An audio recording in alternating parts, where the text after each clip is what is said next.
Linear होता है, लेकिन यूकैरियोट में सपोज माइटोकॉन्ड्रिया है या क्लोरोप्लास्ट है ना, तो माइटोकॉन्ड्रिया या क्लोरोप्लास्ट के अंदर का डीएनए सर्कुलर होता है। मतलब प्रोकैरियोट का डीएनए सर्कुलर, प्रोकैरियोट का मेन डीएनए सर्कुलर, प्रोकैरियोट का प्लाज्मिड डीएनए सर्कुलर, यूकैरियोट का मेन डीएनए न्यूक्लियस वाला लीनियर, और यूकैरियोट का ऑर्गेनेल का डीएनए मतलब माइटोकॉन्ड्रिया क्लोरोप्लास्ट का डीएनए सर्कुलर। तो प्रोकैरियोट का सब डीएनए सर्कुलर, यूकैरियोट का ऑर्गेनेलर डीएनए सर्कुलर, और यूकैरियोट का जो न्यूक्लियर डीएनए है ना वो लीनियर होता है। डीएनए बोलो या क्रोमोसोम बोलो उसको यूकैरियोट में। क्लियर है इतना? Yes sir. या अभी अभी क्वेश्चन पूछा था किसी बच्चे ने कि लीनियर है, लीनियर बताया मैंने। आशीष क्या बताया मैंने? हेलो आशीष बोलो ना बेटा, मैं क्या बोलूँ? सर मैं पूछ रहा था, आपने क्लियर कर दिया, बस आपने ली नहीं बताया किसी का होता है, वो क्या बताया? नहीं लीनियर नहीं, प्रोकैरियोट का लीनियर नहीं होता, प्रोकैरियोट का सर्कुलर होता है। यूकैरियोट का जो जीनोमिक डीएनए है ना, मतलब न्यूक्लियस का डीएनए है ना, वो लीनियर होता है। और यूकैरियोट के अंदर जो ऑर्गेनेल होते हैं या माइटोकॉन्ड्रिया क्लोरोप्लास्ट, उसमें भी डीएनए रहता है, और वो डीएनए सर्कुलर रहता है। यूकैरियोट का जीनोमिक मतलब ऑर्गेनेल डीएनए सर्कुलर रहता है, क्लोरोप्लास्ट या माइटोकॉन्ड्रिया वाला डीएनए सर्कुलर होता है। Okay sir. Done? Yes sir. Yes okay. Thank you. तो हम लोग की हम लोगों ने प्रोकैरियोट का स्ट्रक्चर देखा, बाद में हम लोगों ने प्रोकैरियोट की साइटोप्लाज्म में क्या क्या पाया जाता है। साइटोप्लाज्म में राइबोसोम पाए जाते हैं, वो नॉन मेम्ब्रेन बाउंड है, और मतलब ये भी पाए जाते हैं इंक्लूजन बॉडीज, वो भी नॉन मेम्ब्रेन बाउंड है। इंक्लूजन बॉडी के अंदर या तो ऑर्गेनिक मटेरियल स्टोर होता है या इनऑर्गेनिक मटेरियल। ऑर्गेनिक मटेरियल मतलब जैसे कि ग्लाइकोजन स्टोर हो गया, या फिर साइनोफाइसिन प्रोटीन स्टोर हो गया, या फिर फैट स्टोर हुआ, या फिर इनऑर्गेनिक मतलब फॉस्फेट स्टोर हुआ या सल्फेट स्टोर हुआ, तो उसको फॉस्फेट या सल्फेट ग्रैन्यूल बोलते हैं। ओके, सो ऑर्गेनिक रहते हैं या इनऑर्गेनिक मटेरियल स्टोर रहता है इसके अंदर, that is the inclusion bodies के अंदर। और उनका जो इन सेल मेम्ब्रेन जो होता है बैक्टीरिया का, तो अंदर की तरफ से फोल्ड रहता है, उसको बोलते हैं mesosome. Mesosome is responsible for aerobic respiration in prokaryote, that is it is analogous to mitochondria in eukaryote, and it is also responsible for replication of DNA and distribution of DNA into the daughter cell. Okay, and it also carries some enzymes for some processes, and it also responsible for cell wall formation of the on the outside. और कुछ जो autotrophic bacteria रहते हैं, उस autotrophic bacteria के अंदर मतलब और भी मिलोजोम रहते हैं, उनको बोलते हैं क्रोमेटोफोर। तो chromatophores are present in autotrophic bacteria and they carry out the mechanism of photosynthesis, because वो भी मिलोजोम जैसे रहते हैं, और उनके पास ये रहता है, पिगमेंट रहता है, पिगमेंटेड प्रोटीन्स रहते हैं, जैसे क्लोरोफिल रहते हैं। ओके, मतलब पिगमेंटेड प्रोटीन्स रहते हैं, तो उसकी वजह से वो फोटोसिंथेसिस कर पाते हैं। ठीक है, क्लियर है इतना सबको? Yes sir. Okay okay. तो हम लोगों ने अभी तक क्या क्या देख लिया, ये सब हम लोग देख लिया nuclear envelope, glycocalyx cell wall, plasma membrane, cytoplasm, nucleoid, plasmid DNA, mesosome, ribosome, inclusion body, flagella, pili, fimbriae. और मेसोसोम ऑटोट्रॉपिक में एक्स्ट्रा मेसोसोम भी रहते हैं, उनको बोलते हैं क्रोमेटोफोर। वो तो सब बैक्टीरिया में नहीं रहते, सिर्फ ऑटोट्रॉपिक में रहते हैं, मतलब फोटोट्रॉपिक में रहते हैं, फोटोट्रॉपिक। ये तो हमने देखा मेन जीनोमिक डीएनए क्या है। प्लाज्मिड भी देख लिए हम लोगों ने, सेल एनवेलप देख लिया, ग्लाइकोकैलिक्स हो गया हमारा, सेल वॉल हो गया, सेल मेम्ब्रेन हो गया, मेसोसोम हो गए, पिलाई फिम्बरी हो गए, राइबोसोम हो गए, फ्लैजेला हो गया, इंक्लूजन बॉडीज हो गया, और ये मल्टीप्लिकेशन बाय माइटोसिस। जितना तो हो गया है ना हमारा, क्लियर सबको? Yes sir. Yes sir. Okay, आगे हम लोग स्टार्ट कर रहे हैं eukaryotic cell. We are going to start now eukaryotic cell. So once again very good evening to one and all present over here. तो सब बच्चे, अभी कोई बच्चे एग्जाम दे रहे हैं, कोई बच्चे का एग्जाम हो गया है, लेकिन फिर भी कोई बच्चे मतलब एग्जाम है तो भी अटेंड कर रहे हैं लेक्चर, तो मतलब ठीक है कि अच्छे का काम कर रहे हैं आप लोग। फिर भी आपका एग्जाम मतलब दोनों का काम का अच्छा होना चाहिए, आपका कॉलेज का एग्जाम भी और नीट का। Okay, so okay, once again, so we have finished prokaryotic cell. तो प्रोकैरियोटिक सेल में किसी को कोई डाउट है क्या? तो मैं उसको पहले सॉल्व कर लूं और आगे बढ़ूं यूकैरियोटिक सेल के अंदर। Yes, any doubt regarding prokaryotic cell? No, sir. No sir. No, no, okay. तो अभी एक थोड़ा सा पॉइंट सिर्फ बताना बाकी है प्रोकैरियोटिक सेल का, और उसको बोलते हैं हम लोग gram staining. Gram staining that will be done now. तो किसी को पता है ग्राम स्टेनिंग क्या होता है? Do anybody remember what is the gram staining? Yes, बोलो ना बेटा, क्या हो गया? पता है तो पता है, नहीं तो नहीं पता है, बोलो ना, कुछ तो रिप्लाई दो। Hello. No sir. No sir. या हाँ सर। मेरा थोड़ा डाउन है। Yes yes, okay, I will tell, but लेकिन आपको आपको मेरा उत्साह बढ़ाना है बेटा, ठीक है ना? आपकी भी रिस्पॉन्सिबिलिटी है ना मेरा उत्साह बताना, बढ़ाना। फिजिकली तो थोड़ा सा मैं वीकनेस फील कर रहा हूँ, लेकिन आपका मतलब साथ चाहिए मेरे को। ओके, तो मैं इधर मतलब बोल सकता हूँ कि ग्राम स्टेनिंग, इधर कहाँ पे लिखूँ मैं ग्राम स्टेनिंग? ठीक है, अच्छा, इधर इधर ही लिख रहा हूँ ग्राम स्टेनिंग। ग्राम स्टेनिंग ये क्या है? ग्राम स्टेनिंग सर क्रिश्चियन ग्राम नाम के एक साइंटिस्ट थे। एक साइंटिस्ट थे, या एक साइंटिस्ट थे, उनका नाम था ग्राम, क्रिश्चियन ग्राम। तो उन्होंने एक टेक्निक डेवलप किया, और उस टेक्निक के बेस पे bacteria are classified in two types. Okay, so he develop technique of staining to bacteria. Staining technique मतलब कोई बैक्टीरिया को कलर देना, staining technique to staining technique उन्होंने डेवलप किया, उसको ही बोलते हैं ग्राम स्टेनिंग। तो ग्राम स्टेनिंग के बेसिस पे बैक्टीरिया दो टाइप के हैं, एक तो है ग्राम पॉजिटिव और दूसरे है ग्राम नेगेटिव। ये ना अभी कौन सा स्टेन यूज करते हैं, क्या करते हैं? Those bacteria who contain Gram stain. Okay, ठीक है बेटा, गुड, वेरी गुड। तो ये हमें प्रोसीजर नहीं पूछने वाले हैं, क्योंकि ये प्रोसेस तो जनरली जो बीएससी माइक्रोबायोलॉजी करते हैं ना, या कुछ हायर स्टडी करते हैं ना, उनको ये ग्राम स्टेनिंग का पूरा प्रोसेस बताना होता है। लेकिन आपको तो ग्राम स्टेनिंग का प्रोसेस की जरूरत नहीं है। Yes, gram positive, gram negative, very good बेटा, आशीष, आशीष, वेरी गुड। तो कुछ उनके हिसाब से दो टाइप के बैक्टीरिया है, ग्राम पॉजिटिव और ग्राम नेगेटिव। असल में बात क्या है ना कि ग्राम पॉजिटिव बैक्टीरिया क्या करते हैं, वो ग्राम को स्टेन को पकड़ के रखते हैं, they retain the gram stain, and that's why after staining with the gram stain they appear purple. इनका कलर क्या बनता है आफ्टर स्टेनिंग? पर्पल बनता है।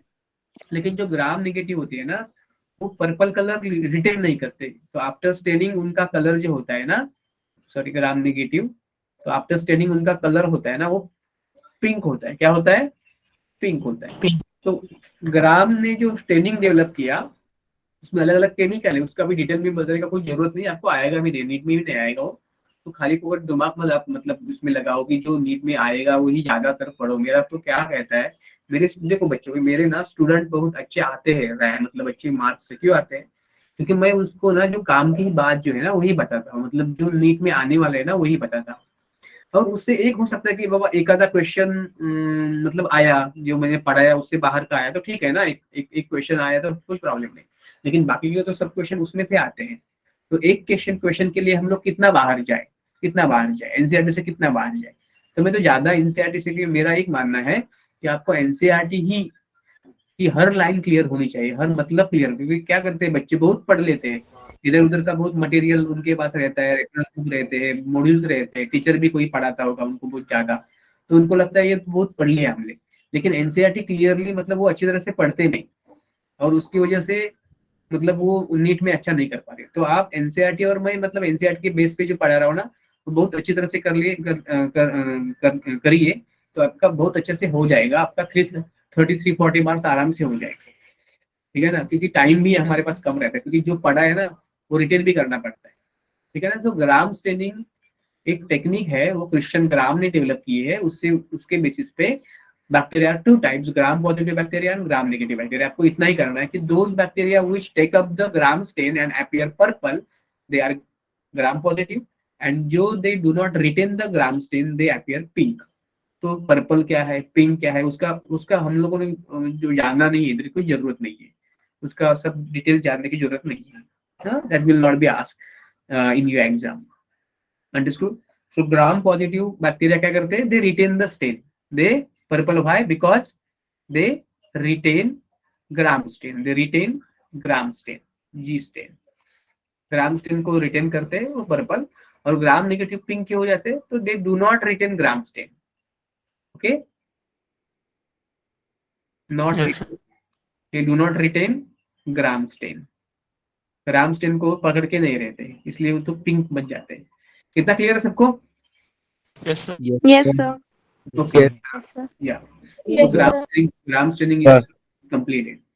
अभी कोई ग्राम पॉजिटिव बैक्टीरिया का एग्जांपल बताएगा कोई, किसी को मतलब है या मतलब याद है? ऐसे ऐसे टाइम पास के लिए मैं बोल रहा हूँ। Do anybody know the example of gram staining technique, sorry gram positive और ग्राम नेगेटिव बैक्टीरिया? एक इधर लिखा है तो इसकी वजह से मैं एक मतलब लिखता हूँ। फॉर एग्जांपल ग्राम पॉजिटिव का एक एग्जांपल आप लिख सकते हो, इधर लिखता हूँ मैं ग्राम पॉजिटिव का एक एग्जांपल, ग्राम पॉजिटिव का एक एग्जांपल लिखता हूँ, स्टेफिलोकोकस ऑरियस, स्टेफाइलोकोकस ऑरियस, ये एक ही है जीनस, थोड़ा स्प्लिट हुआ है, और स्पीसीज ऑरियस। और ग्राम नेगेटिव का एक फेमस एग्जांपल आपको पता ही है, किसी को बता सकता है ग्राम नेगेटिव का example? Yes, yeah I tell, it is the E coli. E coli, ये तो पता है ना, ई कोलाई बैक्टीरिया आपको? Hello, Yes. Yes, sir. E coli bacteria कहाँ पे पाया जाता है? Yes, sir. Where it occur in the nature? E coli bacteria कहाँ पे मिलता है हमें?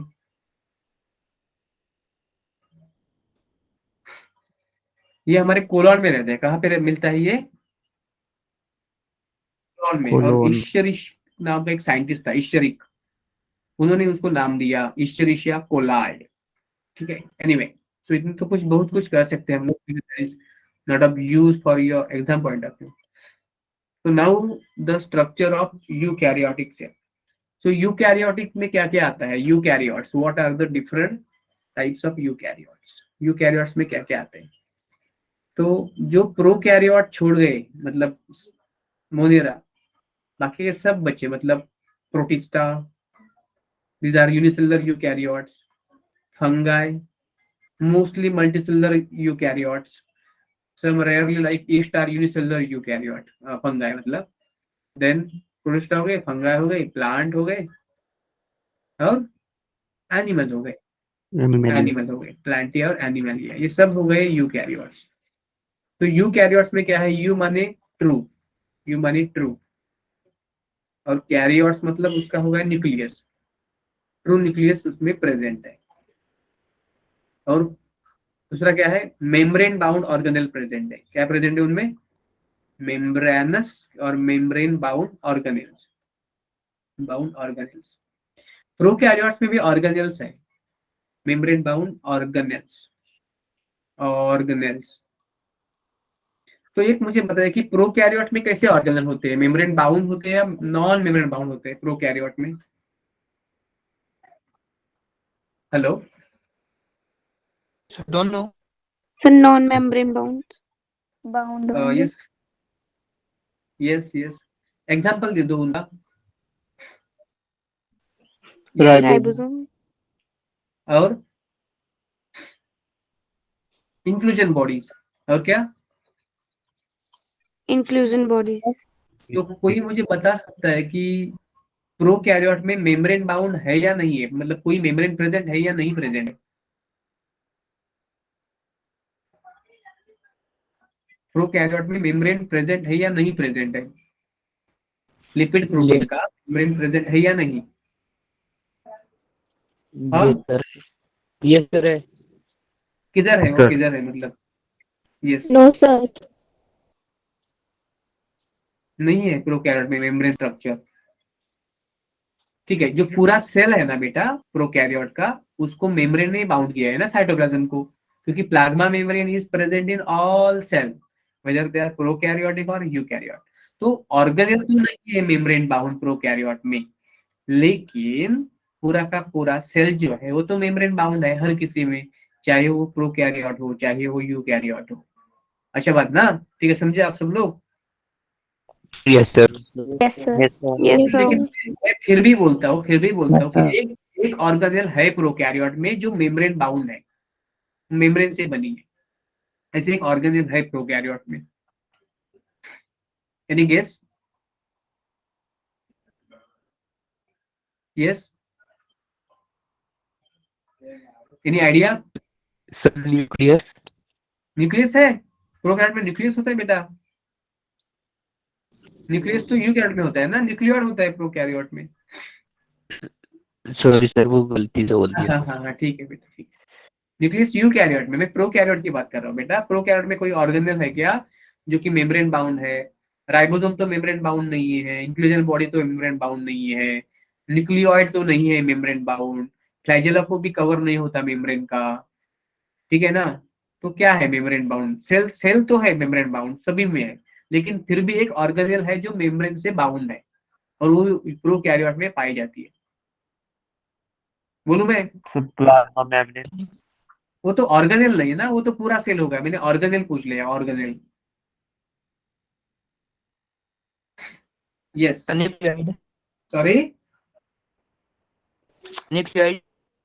न्यूक्लियोइड मेम्ब्रेन बाउंड नहीं है बेटा, न्यूक्लियोइड साइटोप्लाज्म के अंदर होता है, न्यूक्लियोइड और साइटोप्लाज्म के बीच कोई मेम्ब्रेन नहीं होता, that is directly expose to the cytoplasm, इसलिए वो प्रोकैरियोट है ना। प्रो मतलब प्रिमिटिव, कैरियोट मतलब न्यूक्लियस, मतलब एक्चुअली सही में उसको न्यूक्लियस नहीं है, न्यूक्लियस नहीं है इसलिए बोलते हैं प्रिमिटिव न्यूक्लियस, न्यूक्लियस है तो बोलते हैं यूकैरियोट। ठीक है, एनी गेस? No, sir.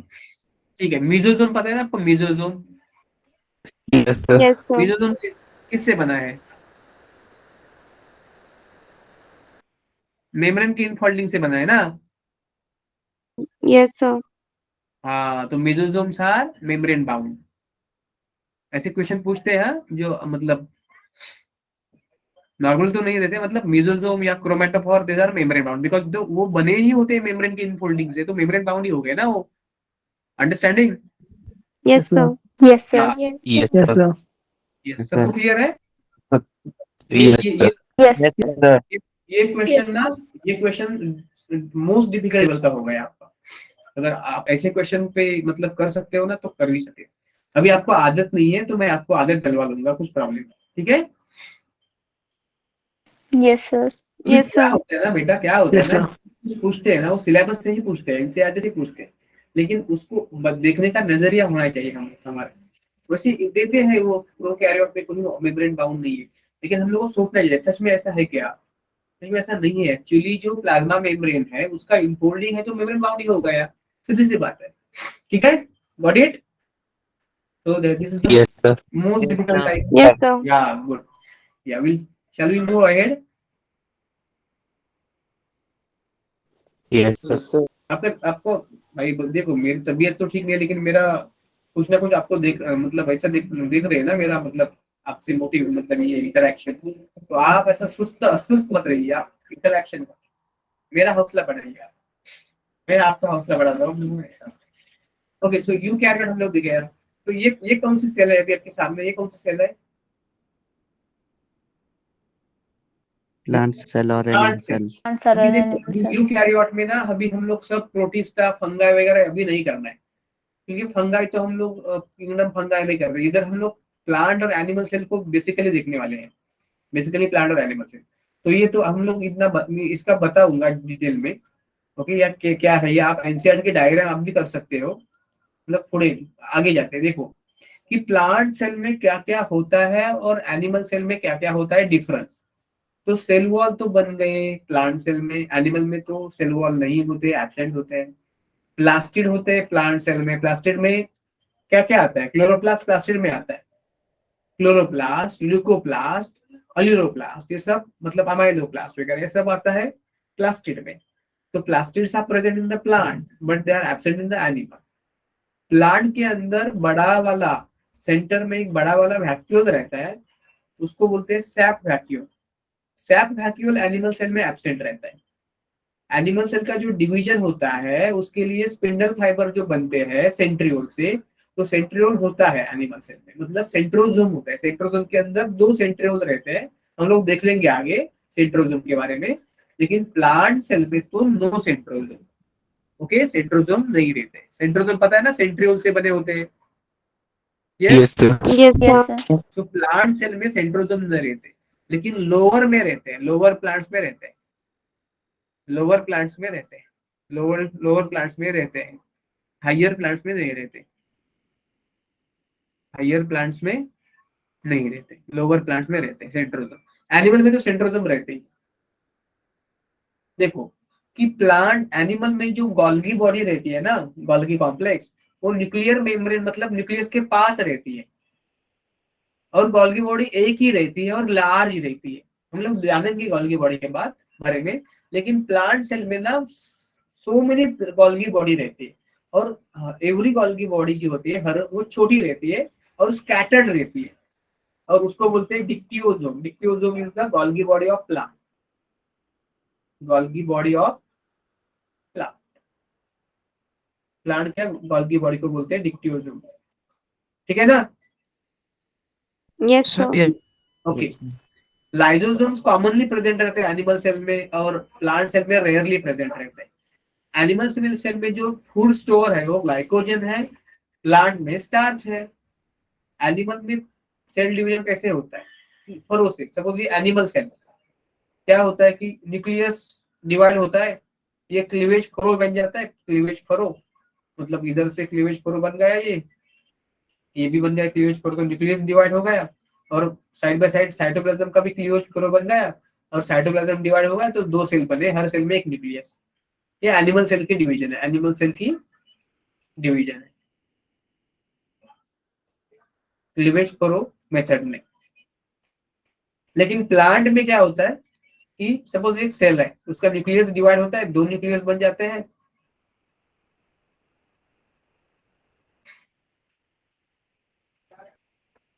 दो न्यूक्लियस, हाँ गोल्गी बॉडी बेटा समझाऊंगा मैं आगे जाके, आगे है उसको, हाँ आगे जाके समझाऊंगा। अभी सब सब मैं फर्क बता रहा हूँ प्लांट और एनिमल सेल में, आगे सबका डिटेल में आपको बताऊंगा, ठीक है? तो ये न्यूक्लियस डिवाइड हो जाता है प्लांट सेल में, 2 न्यूक्लिया बन जाते हैं, और 2 न्यूक्लिया के बीच एक सेल प्लेट बन जाता है, और 2 सेल बन जाते हैं। मतलब प्लांट सेल में डिवीजन जो होते हैं वो सेल प्लेट से होते हैं, इसको बोलते हैं सेल प्लेट, सेल प्लेट। और एनिमल सेल में होता है क्लीवेज फरो। क्या होता है? क्लीवेज क्लीवेज फरो होता है डिवीजन से। ये एस्ट्रल एनास्ट्रल क्या है मैं बाद में बताऊंगा आपको, जैसे आगे बढ़ेंगे। ये अभी के लिए इतना जान लो कि प्लांट सेल में सेल वॉल होता है, एनिमल सेल में एब्सेंट रहता है, plastid present, plastid absent, SAP vacuole present, SAP vacuole absent. मतलब पहली तो 3 चीजें ना वो प्लांट में प्रेजेंट है और एनिमल में एब्सेंट है। लेकिन मतलब 4th है ना सेंट्रोजोम, वो एनिमल में प्रेजेंट है और प्लांट में मोस्टली एब्सेंट है। ये 4 जो पार्ट है ना वो अभी मतलब लेके चल रहा है। ये तो जरूरत नहीं है इसकी, ठीक है? इतना सबको क्लियर है? Yes. Yes, sir. Sir. Sir. Okay.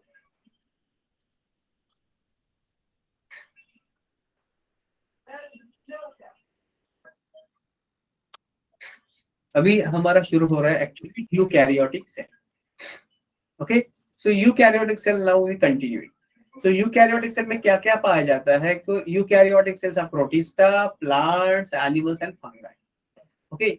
अभी यूकैरियोट का जो साइटोप्लाज्म है ना, वो साइटोप्लाज्म के अंदर क्या है? मेम्ब्रेन बाउंड ऑर्गेनेलिस प्रेजेंट है, और बिकॉज ऑफ द ऑर्गेनेलिस मतलब सपोज एक साइटोप्लाज्म है, सपोज साइटोप्लाज्म है, उसके अंदर एक ऑर्गेनेल हो गया, ये एक ऑर्गेनेल हो गया, ये एक ऑर्गेनेल हो गया, और ऑर्गेनेल को मेम्ब्रेन ने बाउंड किया है। मतलब जैसा मेम्ब्रेन रहता है ना सेल का, वैसा ऑर्गेनेल का भी मेम्ब्रेन रहता है। इसकी वजह से ये एक रूम बन गया, कंपार्टमेंट, ये एक कंपार्टमेंट बन गया, एक कंपार्टमेंट बन गया, ऐसा अलग अलग कंपार्टमेंट बनता है। तो साइटोप्लाज्म के अंदर एक्सटेंसिव कंपार्टमेंट रहते हैं, एक्सटेंसिव रूम रहते हैं। Why? Because of membrane bound organelles. Understood? Because of membrane bound organelles. Understood? Clear? Yes, sir. Okay. So eukaryotic cell cytoplasm show extensive compartmentalization. मतलब बहुत सारे अंदर रूम है, अलग अलग कमरे है, कंपार्टमेंट है, बिकॉज ऑफ अलग अलग ऑर्गेनेल है, और ऑर्गेनेल को साइटोप्लाज्म से सेपरेट होता है बिकॉज ऑफ द सेल मतलब plasma membrane of the organelle. उसके अंदर न्यूक्लियस देता है, यूकैरियोटिक सेल के अंदर न्यूक्लियस होता है, और न्यूक्लियस का कवर होता है, उसको बोलते हैं न्यूक्लियर एनवेलप। न्यूक्लियर एनवेलप मतलब सपोज ये सेल है, उसके पास सपोज ये न्यूक्लियस है, डीएनए तो सर लीनियर रहते हैं, और उसके बाहर कवरिंग रहता है, उसको बोलते हैं न्यूक्लियर एनवेलप। न्यूक्लियर एनवेलप से न्यूक्लियस और साइटोप्लाज्म अलग हो जाता है, मतलब साइटोप्लाज्म और न्यूक्लियस की जो दीवार है ना, वो दीवार को बोलते हैं न्यूक्लियर एनवेलप। ओके, ये होता है। क्लियर? Yes, sir. तो साइटोप्लाज्म और न्यूक्लियस मतलब डीएनए के बीच जो दीवार होती है ना, उसको न्यूक्लियर एनवेलप बोलते हैं, nuclear membrane and nuclear envelope बोलते हैं। और यूकैरियोटिक सेल के अंदर ना लोकोमोटरी स्ट्रक्चर होते हैं, अलग अलग प्रकार के लोकोमोटरी स्ट्रक्चर प्रेजेंट होते हैं। मतलब क्या क्या होते हैं locomotory structure? Complex locomotory structure क्या होते हैं? जैसे कि सीलिया हो गए, cilia are present only in eukaryote, not in prokaryote.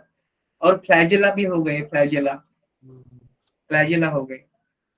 पता है आपको सीलिया और फ्लैजेला होते हैं यूकैरियोटिक सेल में? Yes sir. हाँ, लेकिन सब यूकैरियोटिक सेल के अंदर नहीं रहते। जो यूकैरियोटिक सेल लोकोमोशन शो करती है ना, मतलब जो लोकोमोशन नहीं करती, उसके पास ये सीलिया फ्लैजेला नहीं रहता। लेकिन जो सेल को लोकोमोशन करना है, उसके पास एक तो सीलिया होता है या फिर फ्लैजेला होता है। हमने फ्लैजेला हमने प्रोकैरियोट में भी देखा था ना। Yes sir.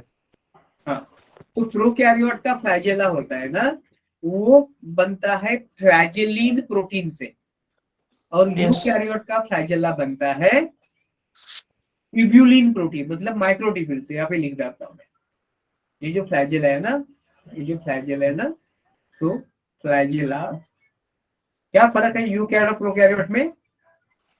प्रोकैरियोट में कैसे बनता है ये? फ्लैजेलिन से। कैसे बनता है? फ्लैजेलिन प्रोटीन से। और यूकैरियोट में जो है ना फ्लैजेला, वो अलग रहता है, वो होता है माइक्रोट्यूब्यूल से। कैसे बनता है? माइक्रोट्यूब्यूल मतलब ट्यूब्यूलिन प्रोटीन, मतलब ट्यूब्यूलिन प्रोटीन से बना होता है, ट्यूब्यूलिन प्रोटीन से बना होता है। कितना क्लियर है सबको? Yes Yes, sir. sir. Yes, sir. दूसरा एक है कि Yes, sir. प्रोकैरियोटिक सेल के अंदर साइटोस्केलेटन नहीं रहता। ये प्रोकैरियोटिक सेल है सपोज, और ये यूकैरियोटिक सेल है। तो ये यूकैरियोटिक सेल के अंदर क्या रहेगा? कुछ ऐसा ये रहेगा, साइटोस्केलेटन। क्या रहेगा? साइटोस्केलेटन।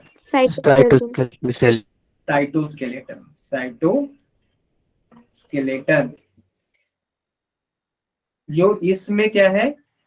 एब्सेंट है। इसमें क्या है? एब्सेंट है। इसमें प्रेजेंट है। Done? Yes, sir. Yes, sir. तो क्या आप बता सकते हो कि साइटोस्केलेटन में क्या क्या आता है? What is cytoskeleton? Made up of what? ठीक है, आई टेल यू। और दूसरी बात है कि यूकैरियोटिक सेल का जो जेनेटिक मटेरियल होता है ना, वो उसको बोलते हैं क्रोमोसोम किससे बना होता है? क्रोमोसोम में ये तीन चीज रहती है, DNA plus histone protein plus non histone protein. DNA plus histone plus non histone. और प्रोकैरियोट का जो रहता है ना, प्रोकैरियोट का, उसमें सिर्फ डीएनए रहता है, हिस्टोन नहीं रहता। ठीक है? Yes, sir. Yes sir. तो इतना तो इजी है सबको। ये मैंने देखा था कि प्लांट सेल में सेल वॉल प्रेजेंट रहता है, एनिमल सेल में सेल वॉल एब्सेंट है। प्लास्टिड्स प्रेजेंट रहता है, प्लास्टिड एब्सेंट है, लार्ज सेंट्रल वैक्यूल प्रेजेंट है, एब्सेंट है, सेंट्रोसोम एब्सेंट है, प्रेजेंट है, एब्सेंट इन मोस्ट प्लांट। ठीक है, Yes. Yes, sir. अब एक एक देख लेंगे हम सेल वॉल। क्या देख लेंगे? Cell wall. सेल वॉल के प्लांट का सेल है, देख रहे हैं सेल वॉल तो प्लांट में रहता है, फंगाई में रहता है और प्लांट प्रोटिस्टा में रहता है। तो सेल वॉल ये किसमें एब्सेंट, किसमें होता है? It is absent in animal, it is absent in Animals. Animals. absent in animal cell and animal protist कौन से एनिमल प्रोटिस्ट बोल सकते हैं आप लोग? What are the types of animal protist? उसको ही बोलते हैं हम लोग प्रोटोजोआ। क्या बोलते हैं? प्रोटोजोआ, मतलब अमीबा, पैरामीशियम एटसेट्रा एटसेट्रा, मतलब amoeba, paramecium etcetera, Sporozoa etcetera. ठीक है ना? तो वो तो एनिमल सेल की तरह उस पे सेल वॉल नहीं रहता, बाकी सब यूकैरियोट में सेल वॉल रहता है, उसका नेचर अलग है। ओके, तो हमने देखा कि सेल वॉल मतलब पहले जो सेल थी ना वो डिस्कवर करी थी रॉबर्ट हुक ने। रॉबर्ट हुक ने क्या किया था कि एक प्लांट लिया था, ओक प्लांट, ओक ट्री, और उसका कॉर्क निकाला और उसको कॉर्क को माइक्रोस्कोप के अंदर देखा। तो रॉबर्ट हुक ने बोला कि कुछ रूम लाइक स्ट्रक्चर है, कंपार्टमेंट लाइक स्ट्रक्चर, तो उसको नाम दिया सेल। लेकिन एक्चुअली जो सेल था ना कॉर्क सेल का, जो रॉबर्ट हुक ने देखा था, वो डेड सेल था, मतलब वो ओनली सेल वॉल था। तो हम लोग ये भी बोल सकते हैं कि first cell was discovered by Robert Hooke, but वो फर्स्ट सेल डेड थी तो उसका सेल वॉल सिर्फ मतलब बचा था, प्रोटोप्लाज्म मर गया था। तो फर्स्ट सेल वॉल भी रॉबर्ट हुक ने ही डिस्कवर किया। एक्चुअली रॉबर्ट हुक ने जो देखा था ना वो सेल वॉल था, क्योंकि उसका प्रोटोप्लाज्म मर गया था। सेल वॉल क्या होता है? लिविंग होता है, नॉन लिविंग होता है? इसमें क्वेश्चन आता है। It is a non, it is a non living and rigid. Rigid क्यों? क्योंकि देखो कि प्लांट जो है ना उसके अंदर बोन्स नहीं है, स्केलेटन नहीं है, तो प्लांट के बॉडी को शेप तो देना चाहिए ना। तो इधर सेल वॉल जो है ना रिजिड है, एनिमल में रिजिड नहीं है, सेल वॉल ही नहीं है, क्योंकि एनिमल के बॉडी में ये है, बोन्स है, स्केलेटन है, तो उसके हिसाब से वो सपोर्ट मिल जाता है बॉडी को। तो प्लांट में बोन्स या मतलब ये नहीं रहता, स्केलेटन नहीं रहता, तो उसके लिए सेल वॉल होता है सपोर्ट देने के लिए। तो सेल वॉल क्या होता है कि it is outer covering of fungal and plant cell. Fungi में आउटर कवरिंग है, फंगाई में कैसे बना है? काइटिन से बना है। कैसे बना है ये? Chitin. काइटिन से बना Chitin से. है। और प्लांट में मेनली बनता है सेल्यूलोज से। मेनली कैसे बनता है? Cellulose. एनिमल सेल में तो एब्सेंट है। अभी फंक्शन क्या है सेल वॉल का? सेल को शेप देना है। सेल का मतलब एक टफ है, रिजिड है, आउटर कवरिंग है, तो ये प्रोटेक्ट करता है सेल को मैकेनिकल डैमेज से या इन्फेक्शन से। अब जो प्लांट का सेल है ना, ये प्लांट का सेल है, ये दूसरा प्लांट का सेल है, तो सेल को आउटर मोस्ट कवरिंग है सेल वॉल। तो एक सेल का सेल वॉल दूसरे सेल के सेल वॉल से इंटरेक्ट करता है ना, तो सेल सेल इंटरेक्शन में भी काम करता है, सेल सेल इंटरेक्शन में भी सेल वॉल काम करता है। और it is a barrier to undesirable macromolecule. It is barrier to undesirable, मतलब जो मैक्रोमोलिक्यूल नहीं लेने हैं सेल के अंदर, वो सेल के अंदर नहीं आ सकते बिकॉज ऑफ सेल वॉल। अभी ना इसमें बच्चे गफलत मतलब गड़बड़ करते हैं, क्योंकि सेल वॉल जो होता है ना, सेल वॉल, वो सेल वॉल होता है फ्रीली परमिएबल। सेल वॉल क्या रहता है? Freely permeable. इसका मतलब क्या? What is freely permeable? मतलब हर से कोई भी आस मतलब बाहर हो जाएगी मतलब यस यस यस यस। तो प्लाज्मा मेम्ब्रेन कैसा होता है? प्लाज्मा मेम्ब्रेन फ्रीली परमिएबल होता है क्या? Semi No. It is a selectively permeable. कैसे होता है ये? Selectively. लेकिन इसका मतलब ये नहीं है, सेल वॉल फ्रीली परमिएबल है, लेकिन इसका मतलब ये नहीं है कि कोई भी बड़ा बड़ा मॉलिक्यूल, मैक्रो मॉलिक्यूल्स उसके अंदर बाहर जा सकता है। बड़े बड़े मैक्रो मॉलिक्यूल्स उसके अंदर बाहर नहीं जा सकते, ठीक है ना। मतलब प्रोटीन्स हो, पॉलीसेकेराइड्स हो, न्यूक्लिक एसिड्स हो, तो उसके अंदर बाहर वो आराम से नहीं जा सकते, ठीक है ना। लेकिन जो बाकी छोटे हैं ना, वो उसके अंदर बाहर जा सकते हैं फ्रीली, ठीक है ना। तो रिलीज का मतलब कुछ भी अंदर बाहर ऐसा नहीं है, मतलब मैक्रोमोलेक्यूल तो नहीं जा सकते। Done, clear? Yes. sir. Yes, sir. अभी अभी अभी जो अभी हमने प्लांट में देखा कि किंगडम प्लांटी में क्या क्या है, तो डिवीजन अलगी है, डिवीजन ब्रायोफाइटा है, डिवीजन टेरिडोफाइटा है, डिवीजन जिम्नोस्पर्मिया और डिवीजन एंजियोस्पर्मिया। ये सब जो है ना, उसमें पहला डिवीजन है अलगी। तो अलगी के अंदर जो सेल वॉल होता है ना, वो किससे बनता है? अलगी के अंदर सेल वॉल बनता है cellulose, galactan and mannan and some mineral like calcium carbonate. लेकिन बाकी के जो प्लांट है ना, मतलब ब्रायोफाइटा से लेकर एंजियोस्पर्म तक, एंजियोस्पर्म की जो सब बाकी के प्लांट बचे हैं ना, उसमें जो सेल वॉल रहते हैं ना, वो सेल्यूलोज होता है, हेमीसेल्यूलोज, पेक्टिन एंड प्रोटीन। इसका मतलब है कि सब प्लांट में, in all plants cell wall में कॉमन क्या है? सेल वॉल में कॉमन क्या होता है सब प्लांट में? सेलुलोज। Very good. इस पे क्वेश्चन, Cellulose. हाँ इस पे क्वेश्चन आ सकता है। क्या है? सेलुलोज। सेलुलोज तो सब में पाया जाता है, चाहे भी किसी भी प्लांट हो, ये ब्रायोफाइट हो, अलगी हो, टेरिडोफाइट हो, जिम्नो एंजियोस्पर्म में सेलुलोज भी प्रेजेंट है ही है। लेकिन अलगी में थोड़ा सा सेलुलोज के साथ galactan, mannan, mineral like calcium carbonate, और अदर प्लांट में सेलुलोज के साथ गैलेक्टन, मैनन, मिनरल नहीं रहते, लेकिन हेमीसेलुलोज और पेक्टिन होते हैं और प्रोटीन भी होते हैं। तो उसमें ना बच्चे यहाँ पे प्रोटीन पे गलती करते हैं, क्योंकि उनको लगता है कि प्रोटीन तो सेल वॉल में मतलब कैसे हो सकता है, क्योंकि सेल वॉल तो हमने लग रहा है कि कार्बोहाइड्रेट प्रेजेंट है ना। क्योंकि ये देखो गैलेक्टन, मैनन, हेमीसेलुलोज सब ये कार्बोहाइड्रेट है, ठीक है ना। लेकिन प्रोटीन जो है ना, प्रोटीन वो भी रहता है सेल वॉल में, तो उसको भूलना नहीं है। क्योंकि एनसीईआरटी वाले, मतलब नीट वाले जानते हैं कि बच्चे कहाँ पे गलती करेंगे, कहाँ क्या याद नहीं रखेंगे। क्योंकि सेल वॉल बोले तो उनको लगेगा ये तो पॉलीसैकेराइड है, कार्बोहाइड्रेट है, लेकिन प्रोटीन भी रहता है, प्रोटीन भी रहता है। ऐसा भी क्वेश्चन आ सकता है कि protein are present in the cell wall of, और एक ऑप्शन रहेगा अलगी और दूसरा रहेगा रेस्ट ऑफ द प्लांट। तो अलगी में नहीं है प्रोटीन सेल वॉल में, बाकी के सब प्लांट में प्रोटीन भी रहता है, थोड़ा बहुत प्रोटीन भी रहता है। सेलुलोज कॉमन है। और कौन सा मिनरल रहता है अलगल सेल वॉल में? तो उसको बोलते हैं कैल्शियम कार्बोनेट, ठीक है ना। और हेवी Yes. सेलुलोज कहाँ पे मिलता है? तो वो अलगी में नहीं मिलता, ये अदर प्लांट में रहता है। सो क्लियर है इतना सबको सेल वॉल में? सो सेल वॉल में क्या देखा? So cell wall is the outermost covering of the plant cell except animal and animal protein. It is the outermost covering of all eukaryotic cell. Okay, so the nature of cell wall is different in different plant, different organism. मतलब अगर वो plant है, या thank you Abhishek, thank you.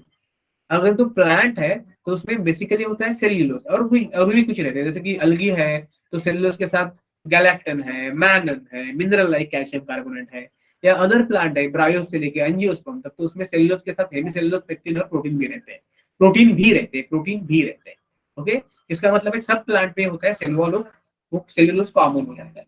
और fungi में cell wall कैसा रहता है? फंगाई में रहता है cell wall is made of chitin, ठीक है ना। और बैक्टीरिया में सेल वॉल कैसा रहता है? Yes, sir. बैक्टीरिया में Peptide सेल वॉल कैसा रहता है? यस, राइट राइट, बोलो। In bacteria the cell wall is made up of peptidoglycan. किससे बना होता है? Peptidoglycan, Peptidoglycan. ठीक है। तो cell wall is peptidoglycan is the bacteria, in cellulose in the plant, chitin in the fungi. इतना clear है सबको? और ये Yes, sir. Important, Yes, sir. Cell wall वैसे तो फ्रीली परमेबल है, लेकिन कुछ बड़े बड़े मॉलिक्यूल के लिए वो बैरियर बनता है। ये पॉइंट उस पर हम लोग, हमारा ध्यान नहीं जाता। और सेल वॉल मतलब एक सेल का सेल वॉल दूसरे सेल के सेल वॉल से जुड़ा हुआ होता है, तो ऑब्वियसली बात है, अगर जुड़ा है तो कुछ ना कोई इंटरेक्शन कर लेगा ना। और सेल वॉल रिजिड होता है, और सेल वॉल बेसिकली डेड होता है, लिविंग नहीं रहता, डेड होता है, ठीक है। Yes, sir. देखो, यस सर। अगर कोई यंग प्लांट सेल है, मतलब अभी अभी बनी है प्लांट सेल, अभी भी बनी है, तो उसका सेल वॉल शुरू में लिविंग होता है, मतलब सेल वॉल एक्चुअली डेड रहता है। लेकिन जब प्लांट नया सेल बनाता है सेल डिवीजन से, तो नया वाला जो यंग सेल रहता है ना, तो पहली शुरू में उसका सेल वॉल होता है वो लिविंग रहता है, और लिविंग है तो उसमें ग्रोथ भी है। और जो पहला वाला लिविंग सेल वॉल है ना, उसको बोलते हैं प्राइमरी सेल वॉल। क्या बोलते हैं उसको? Primary cell wall. Primary cell wall. Suppose suppose suppose Primary suppose cell wall. या वरुण कुमार, थैंक यू बेटा। देखो इधर, देखो इधर क्या है, ये सपोज एक एक प्लांट सेल है, ये प्लांट सेल है, इसने डिवाइड किया, दो प्लांट सेल बन गए, सपोज दो प्लांट सेल बन गए। अभी न्यूक्लियस है, ये न्यूक्लियस है, तो डिवीजन तो हो गया इसका, और एक प्लांट से दो प्लांट सेल बन गए। अभी क्या है कि ये छोटे प्लांट सेल, ये यंग प्लांट सेल है, these are young plant cell, young plant cell, ये तो यंग हो गए ना, अभी अभी बने हैं। तो इसमें जो सेल वॉल रहेगा ना, ये सेल वॉल, ये सब सेल वॉल, वो होता है लिविंग सेल। क्या होता है ये? Living cell wall. Living cell. Cell wall होता है, और वो ग्रो कर सकता है, it is able to grow. But जैसे जैसे सेल मतलब बड़ी हो जाती है, मतलब मैच्योर हो जाती है, सेल बड़ी हो जाती है, वही सेल बढ़ता है साइज में, मैच्योर होता है, ठीक है ना। तो फिर ये जो ये जो लिविंग सेल वॉल है ना, इसको ही बोलते हैं हम लोग प्राइमरी सेल वॉल। क्या बोलते हैं? Primary cell wall. Primary cell wall के अंदर क्या होता है हमें पता है, सेल वॉल के अंदर क्या है? Plasma membrane. क्या होता है?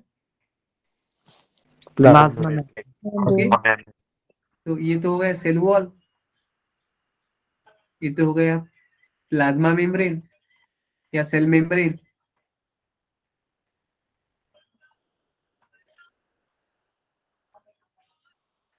ये तो सेल वॉल है, ये तो प्लाज्मा मेम्ब्रेन है।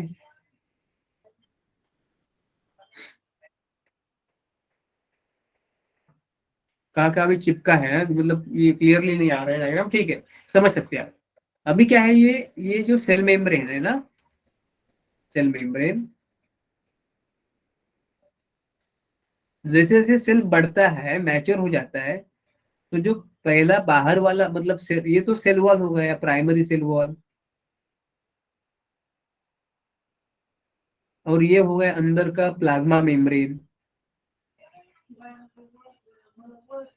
ये दोनों के बीच एक और सेल वॉल बनता है, और एक सेल वॉल बनता है।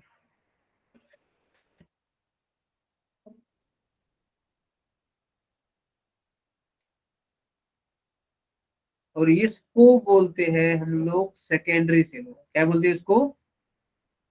Secondary Secondary cell wall. Cell wall. मतलब सेकेंडरी सेल वॉल कहाँ पे बनता है? Inside primary cell wall and outside plasma membrane. It is produce inside. अभी नॉर्मली बच्चों को क्या लगता है, कहाँ पे बच्चों कंफ्यूज होते हैं, उनको लगता है कि प्लाज्मा मेम्ब्रेन है, उसके बाहर प्राइमरी सेल वॉल है, और वो अभी प्राइमरी सेल वॉल से बनेगा सेकेंडरी सेल वॉल। तो उनको ऐसा लगता है, मतलब इन जनरल की सेकेंडरी सेल वॉल तो प्राइमरी के बाहर बाहर तैयार होता है, लेकिन सच में क्या होता है कि वो अंदर तैयार होता है। तो किधर तैयार होता है वो? सेल वॉल अंदर. प्राइमरी सेल वॉल के अंदर और प्लाज्मा मेम्ब्रेन के बाहर। ओके, तो सेकेंडरी सेल वॉल तैयार होता है, ये कहाँ पे तैयार होता है? Inside Cell wall inside and outside plasma membrane. inside primary cell wall and Plasma outside membrane. outside plasma membrane। इसमें भी क्वेश्चन बनता है, प्लाज्मा मेम्ब्रेन। और एक बात कि जैसे जैसे सेल बड़ी हो जाती है, वैसे वैसे वो सेकेंडरी सेल वॉल बनता जाता है, बनता जाता है, और जैसे जैसे सेकेंडरी सेल वॉल बनता जाता है, वैसे वैसे प्राइमरी सेल वॉल खत्म होता जाता है, खत्म होता जाता है। तो आपको ऐसे लगेगा बाद में कि ये सेल के अंदर अभी दो सेल बनाए थे ना हम लोगों ने, ये तो हो गया उसका primary cell wall, sorry sorry sorry, ये हो गया उसका प्लाज्मा मेम्ब्रेन, इसका न्यूक्लियस, और प्राइमरी सेल वॉल तो भी गायब हो गया, और बचा सिर्फ secondary cell wall, secondary cell wall, और ये plasma membrane.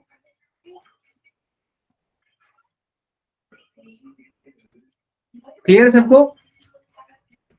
Yes Yes, sir. Yes, sir. एकदम पानी की तरह साफ क्लियर है? Yes Yes, sir. Yes, sir. क्योंकि ना ये पॉइंट बहुत छोटा है, लेकिन उस पर क्वेश्चन ऐसे ऐसे आ जाते हैं ना कि बच्चे मतलब ये हो जाते हैं, उस पर कंफ्यूज हो जाते हैं। ठीक है बेटा, इतना मतलब हैंड मतलब थम्स अप मत करो यार, आपका इतना टाइम नहीं, आपका सब फोकस इधर होना चाहिए। एक एक एक थम्स अप किया तो बहुत अच्छा है मेरे लिए, ठीक है ना, क्योंकि मैं क्या मतलब मेरी तारीफ मत करो, आप आपका पढ़ाई पे ज्यादा फोकस करो, ठीक है ना, पढ़ाई पे ज्यादा फोकस करो, आपको ये आना चाहिए। क्योंकि मैं ठीक है मतलब आप मुझे तारीफ करें तो बहुत अच्छा है, मुझे मोटिवेशन मिलता है, लेकिन मुझे तब मोटिवेशन ज्यादा रियल मोटिवेशन मिलेगा जब आपको ये समझ आएगा, आपको ये समझ आएगा, आपको समझ आएगा, तब मुझे ज्यादा मोटिवेशन मिलेगा आपसे, ठीक है ना। यस, क्लियर सबको? Yes sir. Yes, sir. Okay, तो प्राइमरी सेल वॉल जो है यंग प्लांट में हो वो लिविंग है, ग्रोविंग है, और सेकेंडरी सेल वॉल वो डेड सेल में, सॉरी ये डेड सेल वॉल है, और वो हार्ड एंड रिजिड रहता है, नॉन ग्रोविंग रहता है, और वो बनता है प्राइमरी सेल वॉल के अंदर और सेल मेम्ब्रेन के बाहर। क्लियर इतना? Yes sir. Yes Yes, sir. sir. एक पॉइंट खत्म करेंगे हम लोग, मिडल लैमेला। मिडल लैमेला मतलब क्या होता है, मिडल ही बोले है ना, मिडल मतलब बीच का। तो ये पहले तो किससे बनता है, ये बनता है कैल्शियम पेक्टेट से, मतलब कैल्शियम और पेक्टिन साथ रहता है, कैल्शियम। पंकज बेटा, पंकज बेटा इतना मत करो, देखो, सो कैल्शियम पेक्टेट लेयर से बना होता है ये, कैल्शियम पेक्टेट लेयर से, मतलब पेक्टिन प्लस कैल्शियम, इसका मतलब है कैल्शियम प्लस पेक्टिन, मतलब कैल्शियम पेक्टेट, ठीक है, इतना सिंपल है वो। ये क्या करता है, सपोज ये एक प्लांट सेल है, अभी उसके अंदर है प्लाज्मा मेम्ब्रेन, वो तो मैंने नहीं बता, ठीक है अच्छा बना देता हूँ। ये है प्लाज्मा मेम्ब्रेन, न्यूक्लियस, ये दूसरा सेल है, उसके अंदर ये प्लाज्मा मेम्ब्रेन है, ये न्यूक्लियस। ये तो सेल वॉल जो है ना, सेल वॉल दो सेल सेल के बीच, ये सेल वॉल दो सेल वॉल के बीच, इधर सब जो चीज है ना वो है मिडल लैमेला, दो सेल के सेल वॉल के बीच। जो नेबरिंग सेल है ना, ये नेबरिंग सेल है, एक दूसरे के पास रहते हैं, लेकिन उनका सेल वॉल डायरेक्टली जुड़ा नहीं होता। मतलब ठीक है कि सेल वॉल एक दूसरे से इंटरेक्ट करते हैं, लेकिन फिर भी सेल वॉल दो सेल वॉल के बीच, दो सेल के सेल वॉल के बीच एक कंपाउंड रहता है, उसको बोलते हैं मिडल लैमेला। उसको क्या बोलते हैं, मिडल। Middle lamella. लैमेला। और ये मिडल लैमेला होता है, ये तो बनता है कैल्शियम पेक्टेट से, कैल्शियम पेक्टेट से बना होता। ओके, तो इसका मतलब क्या हुआ, इसका फंक्शन क्या रहेगा, इसका फंक्शन रहेगा ज्वाइनिंग ऑफ और ग्लूइंग, होल्डिंग, दो सेल को चिपकाना एक दूसरे से, बस, ठीक है ना।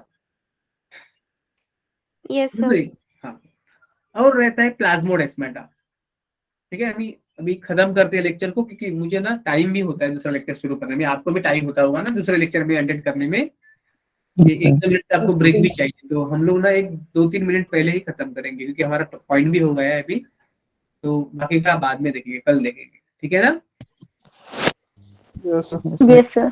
आज का लेक्चर सबको समझ में आया? Yes, sir. sir. Very Yes, good, sir. कोई डाउट है तो मुझे व्हाट्सअप कर सकते हैं। ओके, मैं इस पे अभी मैं आपको आज या कल सुबह मतलब तक या कल दोपहर तक आपको ये दे दूंगा, मैं उसका पीडीएफ दे दूंगा उसका क्वेश्चन का। और किसी को पहले जो दिया है ना मैंने, मतलब प्रोकैरियोटिक सेल पे, उसको अगर किसी को चाहिए ना आंसर की, अगर किसी का हो गया तो ही आंसर की दूंगा, तो मुझे ग्रुप मतलब ये व्हाट्सअप कर सकता है, ठीक है। Yes, sir. Yes, sir. Good night. Good night, bye bye, Good night, sir. Thank you.